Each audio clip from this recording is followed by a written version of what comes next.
My name is Jasmine Crawford. I converted to Islam a year and a half ago. I chose Islam because I believe it was the right thing to do. I was asking God for signs and to guide me. And actually, I was a Catholic, and I just wanted to be better Catholic. And so I was studying the different religions, and I just was interested in learning. And the more that I learned, the more I liked it. And it was a little difficult in the beginning because it was hard to let go of my past, but it was, alhamdulillah, I think it's the right thing to do. Before I converted to Islam, I knew basically what most of the other people know about Islam, which is the terrorists, and that the women, are covered. And unfortunately, there are some Muslims that are not practicing, so they don't represent Islam the way that they should. And so when they hang out with non-Muslims, they give the wrong impression of what Islam is about. So I thought the same thing that most other people thought, that it was just a way of life, that people, that it wasn't really a religion, it was just what people did. I have friends who are Muslim, and so it opened the door for me to look more into it. But then I knew about Islam. I knew in Judaism and Christianity and Islam.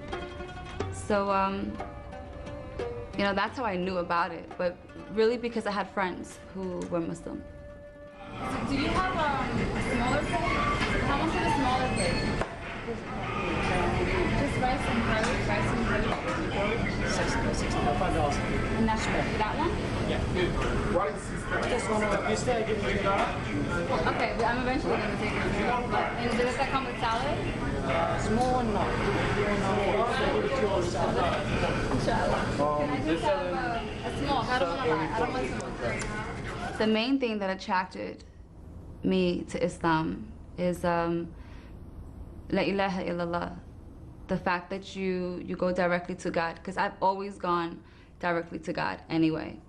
And there's not really one particular thing, because there was so many major things that happened in my search that made me feel like it was the right thing for me.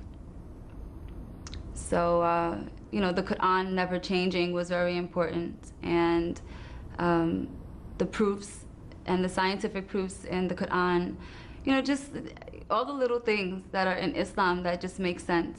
It makes a lot more sense than the other religions. ولدت جازمين ونشأت في أحد أحياء نيويورك، وقد حظيت بدعم من أسرتها وأصدقائها أثناء مسيرتها لاعتناق الإسلام. In my immediate family, I am the only Muslim. I do have distant family members that have also converted. But as of now, I am the only Muslim in my family, inshallah.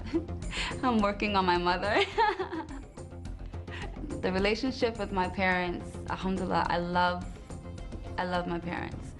My father was very ill at the time that I was looking into Islam. I had just found out that he had cancer again.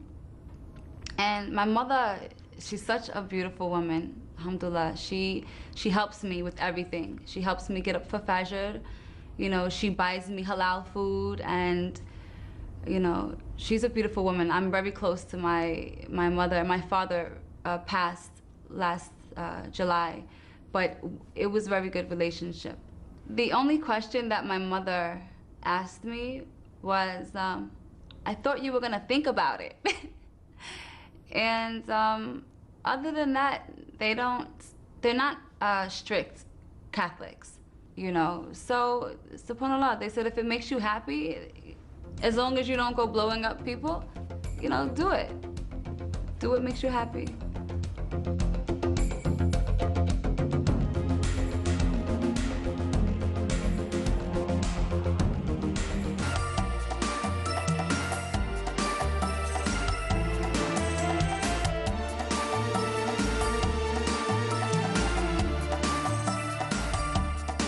It is very easy to be an American Muslim in New York. As long as you are confident and secure in yourself. And the style, you know, people think that this is just my style. They don't realize that I'm Muslim, because if you see what people wear outside today, they throw on all types of things. So some people don't even realize that I'm Muslim. But a lot of people ask me questions, and I've noticed that people are actually very kind to me. It's not as bad as I thought it was gonna be. In New York, I think it is fairly easy to find what you're looking for the most part. I'm sure in other states and cities it's probably a lot more difficult, but we have halal on every corner, basically. So it's pretty easy. I've been eating a lot of fish lately, but I think it's very convenient to be a convert and a Muslim in New York City. أثناء مسيرة جازمين لاعتناق الإسلام عثرت على مركز مكة في قلب مدينة نيويورك، وقد قضت ما يقرب من عامين تدرس قيم الإسلام في المركز وتتولى العديد من الأدوار. من هذه الأدوار الإعداد للمناسبات الخاصة. Mecca is the Muslim Education and Convert Center of America. It is a non-profit organization. We offer classes. We have a new Muslim program, which shows new Muslims, you know, how to pray and all the basics that you need to be a Muslim. You know, when you convert, it could be very frightening and overwhelming. And you know, you take your shahada and then that's it. You know, you go by yourself and you have no one to help you. So you come here, you take classes with other students who are also looking into Islam, with qualified teachers who have studied abroad with scholars. We also offer like Arabic and Aqidah and fiqh. And we have support groups for converts, you know, sisters who are going through the same thing. They're not sure they want to wear hijab, and you know, we help each other out. And we just offer a lot of great classes, not only to Muslims, to non-Muslims, but to Muslims as well. So we have converts, we have born Muslims, and we have people who just are interested in learning more about Islam. Do you think it would be great if someone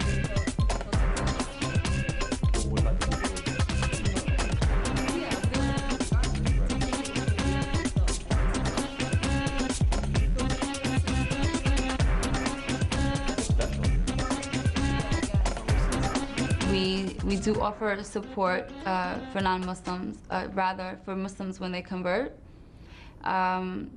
We'll have like a sister circle or a brother circle where we come in and you know, we eat and we talk about our problems or what we're going through. Some people have similar situations where their family or their friends are no longer talking to them, and it's very emotional, it's very difficult, and they feel alone.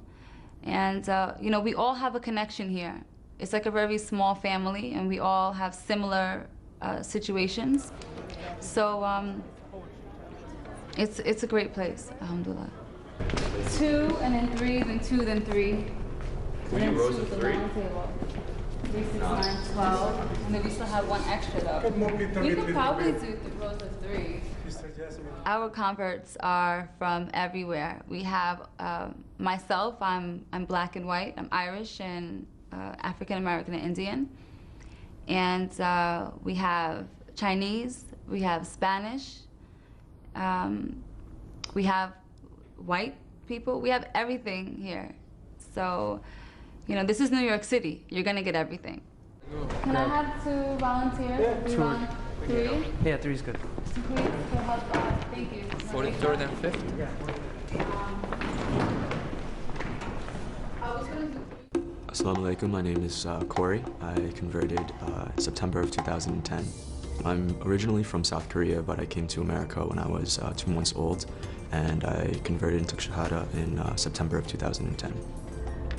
Originally, the woman who I was in love with was Muslim and exposed me to the religion, and we went to different masjids around the city looking for a way to get married without having me to convert. But I realized, given the doctrine, that was not allowed. So we figured that the best course of action would be to look into the religion and have me learn about the religion, and I finally embraced it in September. Ever since I converted, I've been incorporating a lot of Islam into my life, and it's definitely improved the type of person I am, not only for myself, but I feel like I'm a better person for society, not to be corny or anything, but it's definitely improved my life, so I'm hoping it's the right decision. So the transition was definitely a little difficult. There are a lot of friends that I don't really interact with anymore because that's what they do on a consistent basis, and that's not something that I'm trying to surround myself with.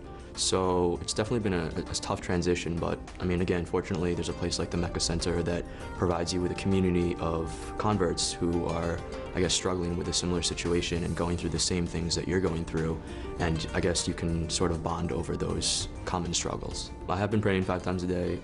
Fortunately, I have a place like the Mecca Center because I've been able to take classes on a weekly basis, learn Qur'an, and I'm learning Arabic with one of the teachers here who's teaching me different surahs and the alphabet, and trying to incorporate as much Islamic knowledge as possible. بالله من الشيطان الرجيم بسم الله الرحمن الرحيم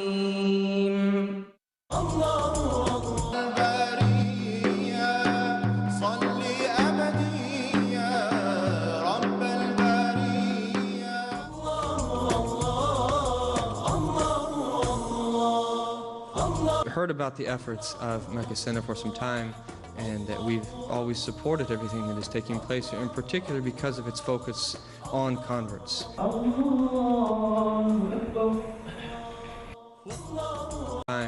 And that we've always supported everything that is taking place here, in particular because of its focus on converts.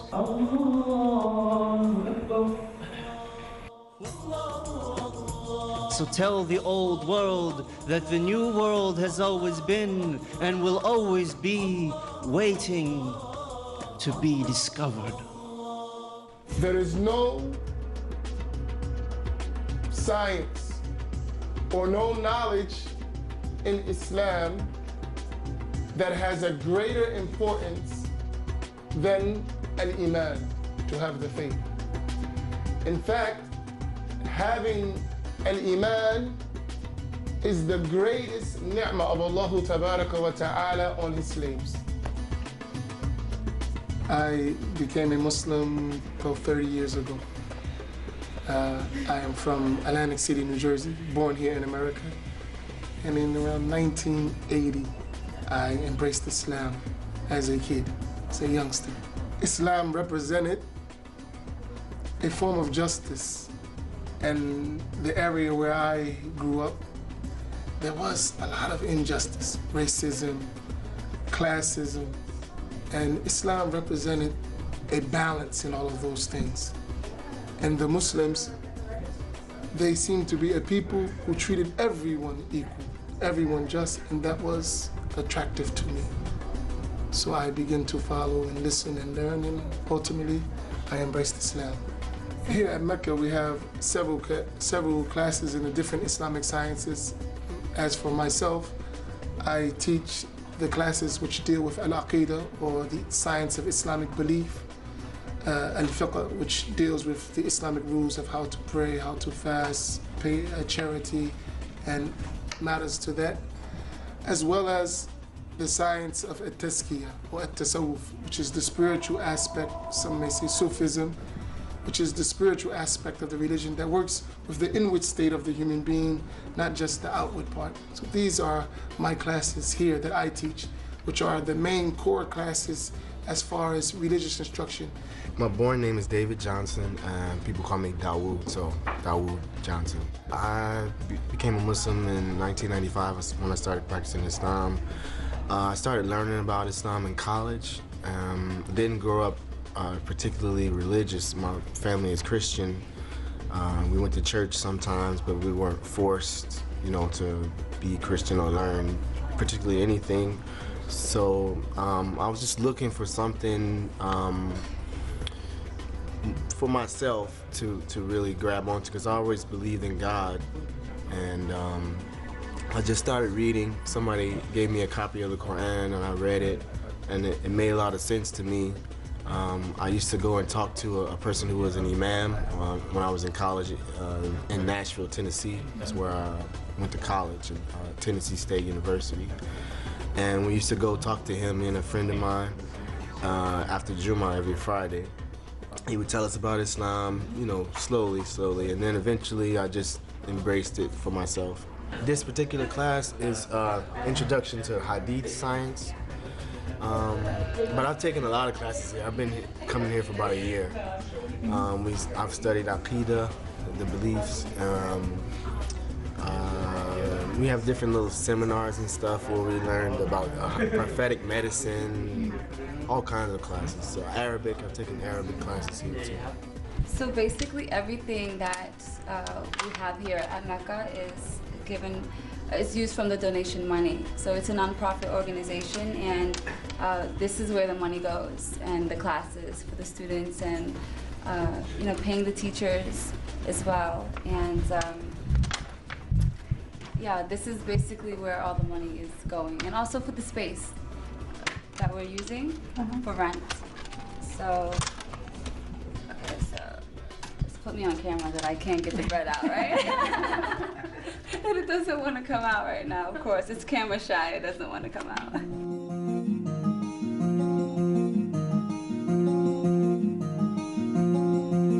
The end of this word, there's a tanween, right? And that tanween is telling us, it indicates to us that that word is a noun. Obviously, in the word Muhammad, it's very obvious for us. We know it's a noun already. But maybe you're reading something in the Quran, for example, and you want to know, is this a noun or is this a verb? And you can use these signs to indicate and tell you what the words actually are.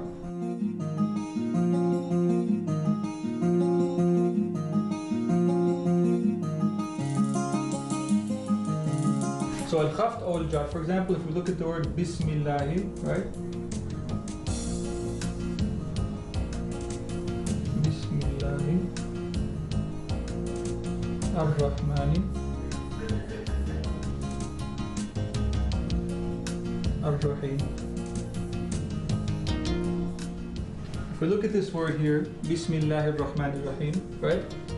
If we look at the Bismi, you can see there's a kasra here, right? This is in the state of al-khafd, or you can call it al-jar. So this indicates that the word ism is what? It is a noun, it's a noun. Do you see that? The same thing with Allah, obviously. If you already know it's a noun, then you don't need to look for the indications. We know that Allah's name is a noun, it's a noun. But if we look at the end of the word, we see it's in the state of khafd, or jar, which the kasra indicates that state, which tells us what? That the word Allah is also a noun. And the same thing with ar-Rahman. تم تعريف العلاقة المعقدة بين المرأة والإسلام في الكثير من النصوص والثقافات في العالم الإسلامي وفي جميع أنحاء الولايات المتحدة بما في ذلك مدينة نيويورك. تمتلك المرأة تفسيراً أكثر انفتاحاً للتقاليد الدينية ودورها في المجتمع الإسلامي. I think of the people who believe that the Muslim women are oppressed is that they're just misinformed, and they choose not to read the truth about it and to open their eyes and to open their hearts, and so they're misinformed. I used to be that person. You know, before I thought the same thing. And after I opened the book and started reading, then I learned the truth. So they're just ignorant a little bit. I chose to wear the veil actually before I converted, because in the Bible also it says that you should cover. And at the time that I was looking into the religions, it was very deep for me. It was very, very strong, and it was my way of saying, you know, I don't want to talk to nobody. I just want to, I just need to find God right now, you know. So I had already covered my head because even in the Bible and even in Judaism, so it didn't matter which religion I chose, either way I was gonna have to do it. So I just went ahead and did that part. So we have limitations on our clothing, on what we can wear. You know, something simple as you just want to throw on a shirt and some jeans and throw your hair in a ponytail and go, and you can't.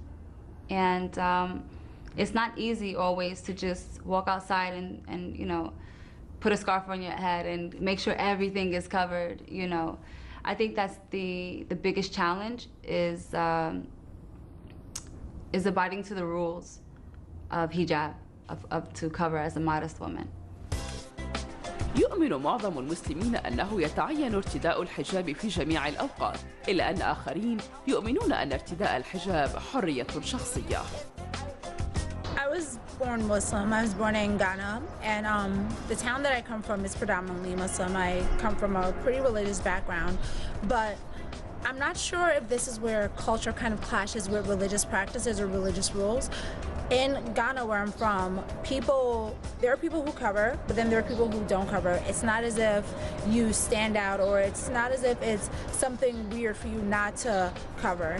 And I know that those people who do cover aren't judgmental. Like, you know, there's times where I've felt judged here in America, but I know that, like, in Ghana, those people who do cover aren't judgmental of those that don't. And for the most part, you're expected to wear something on your head. So not necessarily full out being covered, you're expected to wear something on your head once you're married, because that's a way of symbolizing that you're no longer single. To have a friend who is Muslim and does not cover is, to me, the same as myself who chose to cover. I think it's I don't want to say I think it's a personal choice. It's something I'm still looking into. I'm not a scholar. And people tell me the ruling is you have to cover, but personally in my heart, I don't know that I feel it's haram if you don't cover.